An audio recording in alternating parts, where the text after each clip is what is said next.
recycler les huiles alimentaires, ça existe déjà. On le fait à partir d'huiles industrielles ou en les collectant dans les restaurants. C'est organisé, tout le monde en tire profit, c'est bon pour la planète et ça marche. Maintenant, l'enjeu est de faire la même chose à partir des huiles de friture qu'on trouve dans les familles. Une fois recyclées, elles serviront de biocarburant pour la voiture familiale.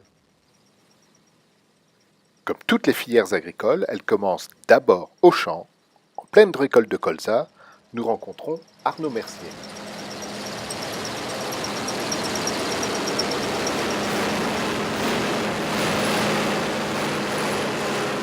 Alors j'ai commencé à m'engager dans la filière fleur de colza en 2010, donc par le biais de ma coopérative, la coopérative agricole de Bonneval, donc qui m'a proposé de faire des contrats fleur de colza, tout en respectant un cahier des charges. Donc au niveau des intrants, au niveau de toutes les interventions à faire sur les cultures, donc en justifiant. Donc il y a un suivi de l'implantation jusqu'à la récolte. Et on peut annuellement aussi, annuellement, on a aussi un auditeur qui vient nous auditer et savoir si on a bien respecté tout ce qu'il y avait, toute la démarche en fait du contrat. Une filière qui est bien maîtrisée en fait, ça permet aussi avant tout de pouvoir avoir des débouchés, notamment nous en tant que producteurs. Donc c'est-à-dire que notre colza va pas forcément être destiné pour les biocarburants ou alors pour l'aliment du bétail par exemple, mais vraiment une destination pour vraiment faire de l'huile. On sait très bien que voilà, je produis mon colza, c'est pour la consommation, voilà. Et donc, et avant tout aussi, c'est un débouché aussi, parce que les coopératives doivent trouver aussi forcément des clients, des débouchés pour pouvoir vendre toute la production, quoi. Cette production part elle-même dans sa propre filière pour donner de l'huile pour la cuisine, des aliments pour les animaux et même, déjà, du carburant pour les voitures. Les explications avec le président d'Agrodynamique et Développement Durable, Jean-Marc Dupré. Alors d'où vient cette idée d'une filière de recyclage? Elle vient simplement de la mise en relation entre des partenaires que l'on a chez Agrodynamique, des adhérents, en particulier un adhérent qui nous a rejoint, qui s'appelle Ecologicol. Et une partie de son activité se trouve à Lutz-en-Dunois, donc sur le secteur d'agrodynamique. Donc cette entreprise est spécialisée aujourd'hui dans le recyclage, la collecte, pardon, d'huiles usagées alimentaires, mais d'origine industrielle, cantine, collectivité. Et l'idée de ce projet, c'est de monter une filière de recyclage ménager. Voilà. Et bon, l'idée a germé parce que sur Châteaudun, on a participé à l'inauguration du nouveau Sictom et que, connaissant, en discutant entre partenaires, l'idée a germé d'essayer de mettre au point avec le Sictom et ses partenaires du Citreva, c'est-à-dire les 22 déchetteries du Citreva, de mettre au point des bacs de collecte, des récupérations destinées aux ménages. Est-ce que cette filière, quel est le poids de cette filière-là? Le poids, je l'ai dit, c'est 22 déchetteries, puisque le Citreva est un syndicat intercommunal basé sur 4 départements qui vont des Yvelines, l'Essonne, en passant bien sûr par l'Eure-et-Loir, mais aussi par le 41, puisque en fait ça va de Limours jusqu'à Ouzouar-le-Marché. C'est 5 syndicats intercommunaux de collecte de déchets, c'est 22 déchetteries, c'est 235 communes et c'est plus de 300 000 habitants. Donc ça permet un potentiel de collecte qui peut tourner autour de, au minimum, 25 000 litres par an, quoi. Si les gens sont motivés, ça va être notre job. Alors, la filière commence d'abord chez l'agriculteur. La filière de production d'huile, effectivement, si on prend le colza comme exemple, il y a le tournesol, mais si on prend le colza, c'est le semis chez l'agriculteur de semences de colza, c'est la récolte, la production, donc la récolte, les champs jaunes que l'on voit en Eure-et-Loire. Il faut savoir que le département d'Eure-et-Loire est le premier producteur français de colza. Bon, donc l'agriculteur, quand il récolte, il livre à son organisme stockeur, sa coopérative, et en particulier sur le film que vous êtes en train de regarder, il s'agit de la coopérative de Bonneval qui est un partenaire, mais c'est n'importe quel organisme stockeur français qui collecte du colza.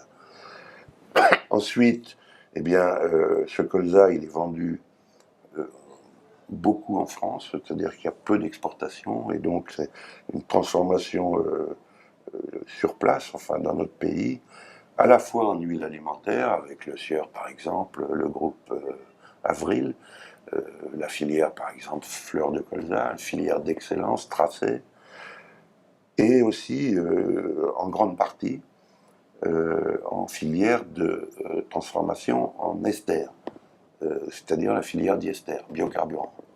Sachant que dans ces deux types de transformation, il y a une troisième